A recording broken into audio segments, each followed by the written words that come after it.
As a new wholesaler, it can be overwhelming to learn the language of wholesale real estate. That was the case for me when I started wholesaling houses nearly 20 years ago. I was new to real estate and was so lost with all the different terminology. I quickly learned that to become a successful wholesaler, I would need to learn and understand the industry jargon. So in this video, I'm going to shortcut your learning curve. I've narrowed it down to the top 100 most important terms you must know as a wholesaler, and I'm going to explain these key terms in simple to understand language so you can quickly grasp the concepts. But before we get started, don't worry, I created a comprehensive glossary of pretty much every residential real estate investing term, and it's going to be a resource guide for you. It's like your go-to dictionary for real estate investing, and of course, I'll give it to you for free. I'll put the download link in the description below. Okay, let's get started. The first term you need to understand is a house. Just kidding, I'm not going to tell you what a house is, but I will tell you a common acronym for a house is SFR. SFR stands for Single Family Residential, which is a dwelling that serves as living quarters for a single person or family. Oops, I just told you the definition of a house. Okay, let's get serious and start at the top. As a wholesaler, the very first thing you need to understand is market trends or market cycles, which are simply the changes or patterns that happen in a real estate market. Now, market cycles are dictated by the principle of supply and demand. In real estate, supply is referring to houses, or what is often called inventory, and demand is referring to buyers. In a typical market cycle, when there are more buyers in the market than available inventory, prices go up, which is called an appreciating market or an up market, and is also referred to as a seller's market because the seller gets to dictate price due to high demand. Likewise, when there is more inventory than buyers in the market, price goes down, and we call that a depreciating market or a down market, and is also referred to as a buyer's market because the buyer gets to dictate price due to a high supply or inventory. Now, when a market cycle naturally shifts from an up market to a down market and drops, let's say 10 to 20%, we call that a correction. And when the market drops more than 20%, it's often called a crash. In wholesaling, we call the geographical location where you buy and sell properties your market. A wholesaler's market could be one or more counties, or maybe a metro market like Metro Detroit, or the greater Dallas-Fort Worth area, which includes the major cities and surrounding smaller cities. When a wholesaler's market is also where he lives, we call that his backyard market. And when he wholesales remotely in another market, we call that a virtual market. As a wholesaler, you will spend a lot of time looking for distressed properties or distressed sellers that you can contract to purchase at a discount. A distressed property is when the property is in poor condition. A distressed seller is a property owner facing a hardship, usually financial. A seller that is eager to sell his unwanted property is called a motivated seller, and there are dozens of different types of motivated sellers or situations where sellers are distressed. I'll mention some of the most popular. First is an absentee owner. An absentee owner is a property that is not the owner's primary residence. In other words, he doesn't live in the property. There are three additional types of absentee owners that are popular.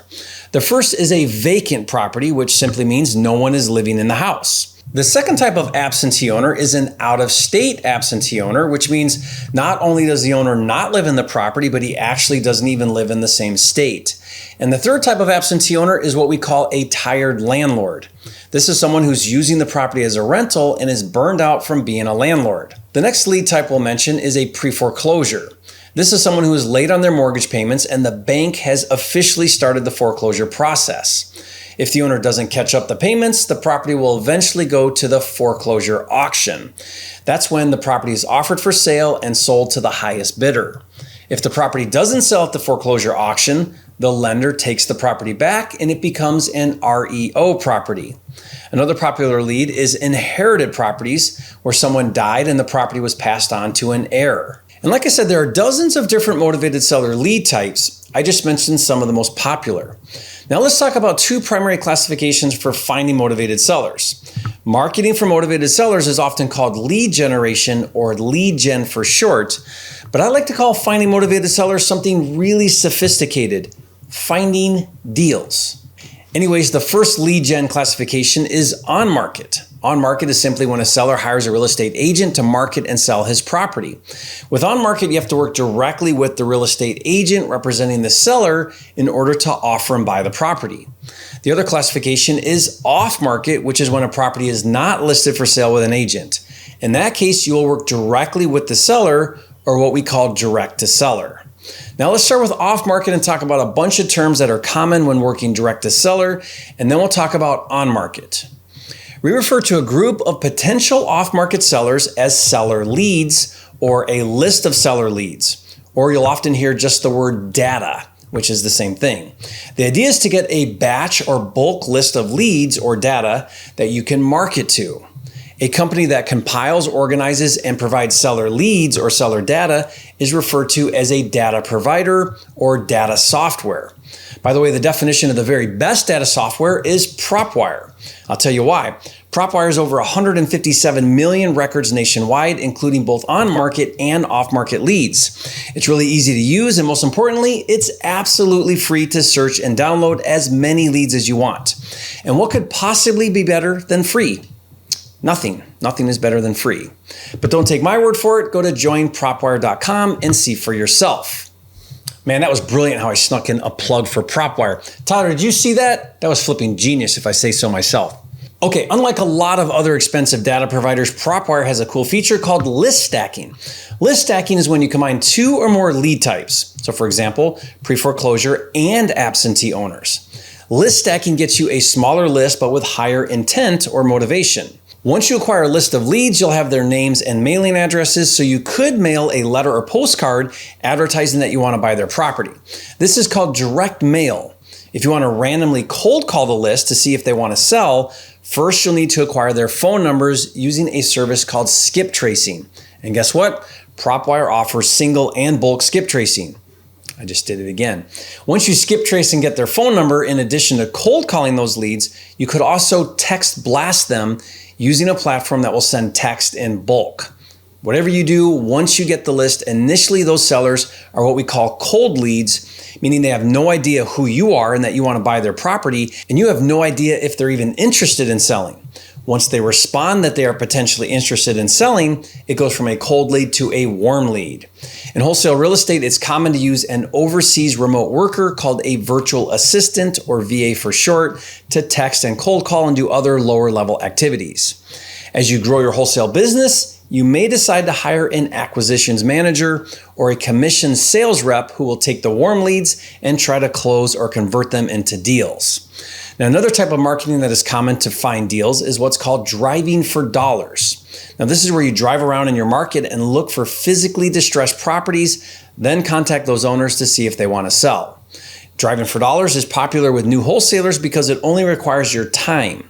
Now, some wholesalers get a bird dog to do driving for dollars. A bird dog is someone who finds leads for you and typically gets paid a referral fee. Once a wholesaler has a marketing budget, he may consider doing pay-per-click advertising, or PPC for short. PPC is when you advertise for motivated sellers online, such as running ads on Google or Facebook. Now let's discuss some important terminology for on-market. First, it's important to understand that a real estate agent has to have an active real estate license in the state they are transacting. A real estate agent must work under a broker. A broker holds a higher license and is responsible for overseeing the agent's activities. Most people call real estate agents realtors, which is technically incorrect and a pet peeve of mine. A realtor just means a licensed real estate agent that is a member of the National Association of Realtors.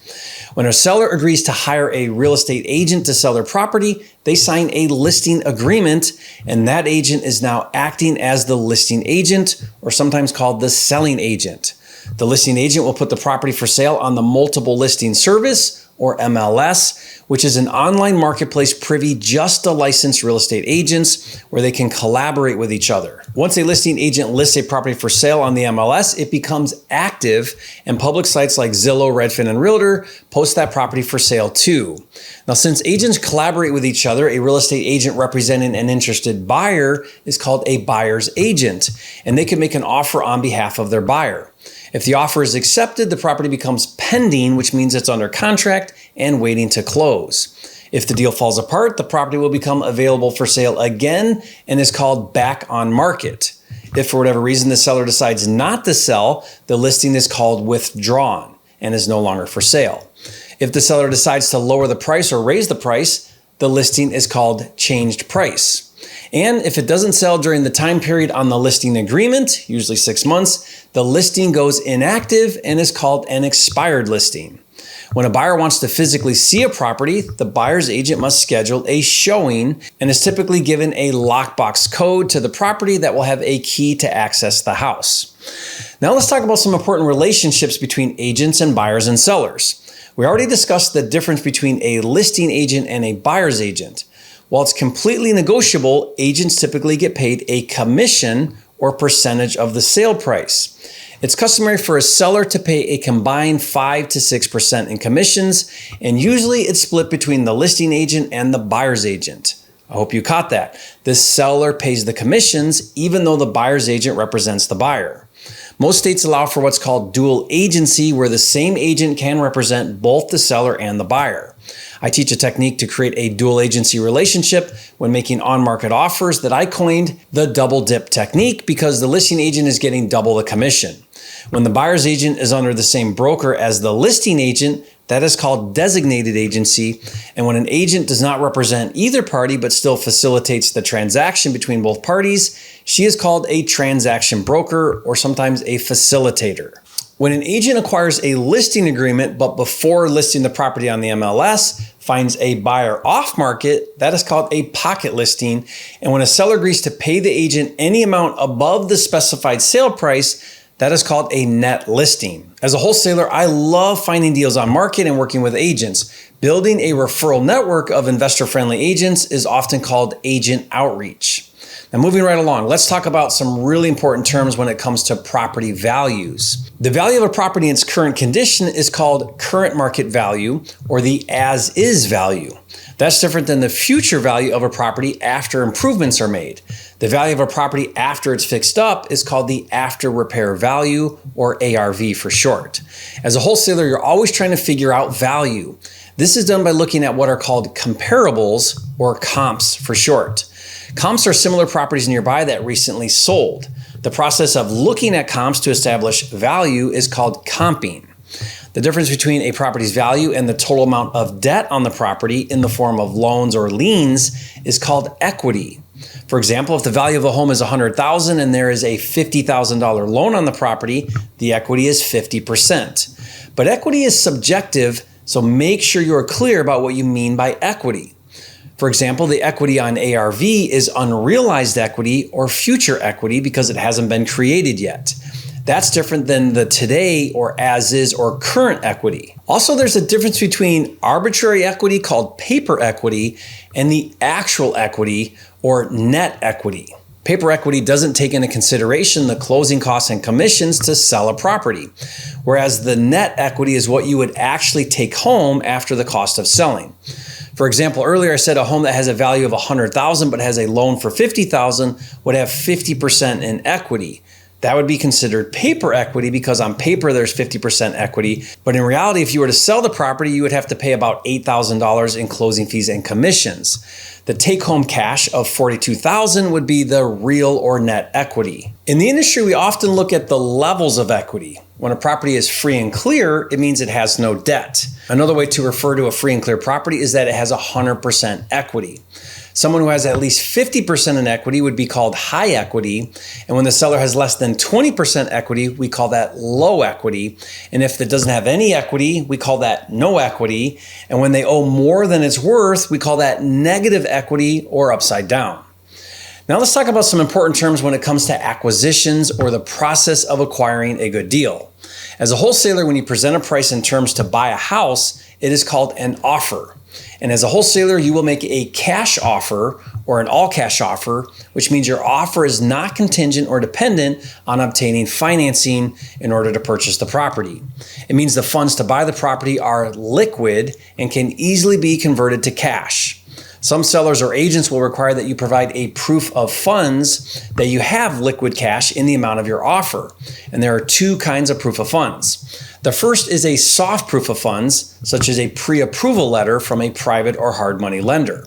Now, if you're a pro or prime level subscriber to my wholesale software called Flipster, you get unlimited proof of funds letters for as many offers as you want. Check it out at joinflipster.com. What are you talking about, Tyler? That wasn't a plug for Flipster. I was just telling them how to get a soft proof of funds letter. The other kind is a hard proof of funds, which could be a full approval from a lender, or it could be a recent bank statement showing the available liquid cash. Now, in order to determine the buy price on a property, or what is often called the maximum allowable offer, or MAO for short, a wholesaler will perform a deal analysis. Analyzing a deal, or what we call calculating the buy formula, is when you consider the value, cost of repairs, and other factors to determine the MAO.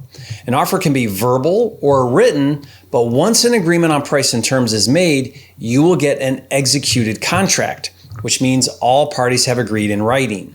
At that point, the property is officially under contract and the seller is committed and can't sell to anyone else. The written contract between the wholesaler and the seller is called the purchase and sale agreement. Let's talk about some key terms that you'll see in that contract.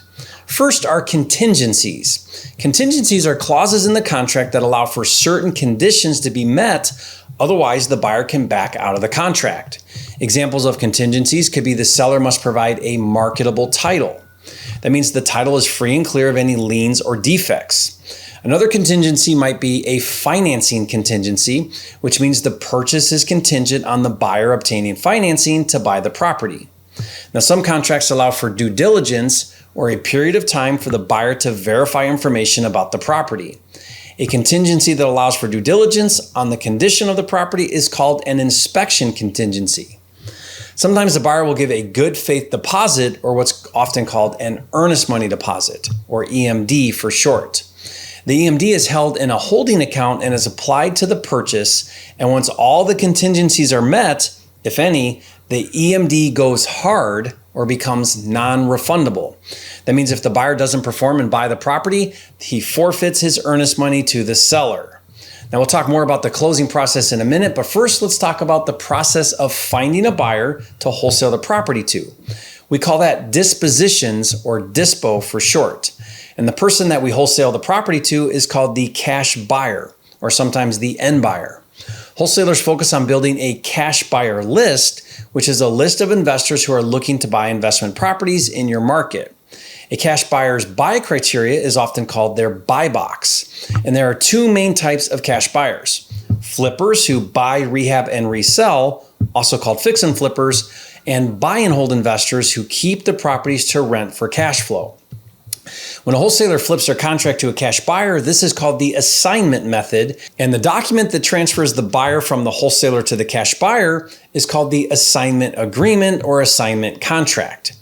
Instead of doing the assignment method, if the wholesaler buys the property then immediately resells it to the cash buyer, that is called the double closing method, or sometimes it's called a back-to-back closing. Specialized lenders who provide funding for double closings is called a transactional lender. When a wholesaler partners with another wholesaler and one has the deal and the other has the buyer, that is called a joint venture, or JV for short, and they usually execute a JV agreement, which specifies the roles of their partnership. Finally, let's talk about some key terms you need to know when transacting a real estate deal. A closing, or settlement, is when the transaction is performed and the ownership transfers from the seller to the buyer. Starting the process of a real estate transaction is called opening escrow, and when the transaction is complete, it's called the close of escrow, or the closing date. The escrow or closing company that performs the transaction is called the title company, and in some states, an attorney must be used, so he would be called the closing attorney. The go-to person who handles your transaction is called the closing agent. Once everything is ready, the closing agent will issue a clear to close and provide a breakdown of the debits and credits for the seller and buyer, so that the seller knows how much he's getting and the buyer knows how much he is paying. This breakdown is called the closing statement, or the settlement statement. The closing statement includes all the closing fees paid by the buyer and seller. Let's discuss a few of these fees. The first is the closing fee, or settlement fee. That's the fee the closing company charges for facilitating the closing. Usually there are prorated property taxes that either pay back the seller for taxes he already paid, or taxes the seller owes, or prepaid taxes the buyer pays. If the seller has an existing loan, you'll see a loan payoff deducted from the seller's proceeds. Most states charge a selling tax to the seller that is sometimes called a transfer tax. And most counties charge recording fees to transfer ownership. In a transaction, the deed is the official document that transfers ownership from the seller to the buyer, and a warranty deed provides the best protection because it promises that the property is free of any liens or encumbrances.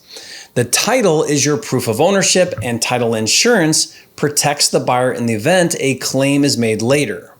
Finally, the amount the seller walks away from after the loan payoffs and closing fees is his net proceeds. And that's a wrap. If you learned something new, leave a comment and let me know. And again, this was just the 100 most important terms you need to know. There are hundreds more that you also need to learn and understand, so be sure to get my comprehensive glossary of real estate terms. And again, to get that download for free, check the link in the description. All I ask is you leave a comment and say, "Thank you, Jerry, for another free resource. You are a flipping genius." And I'll see you on the next video.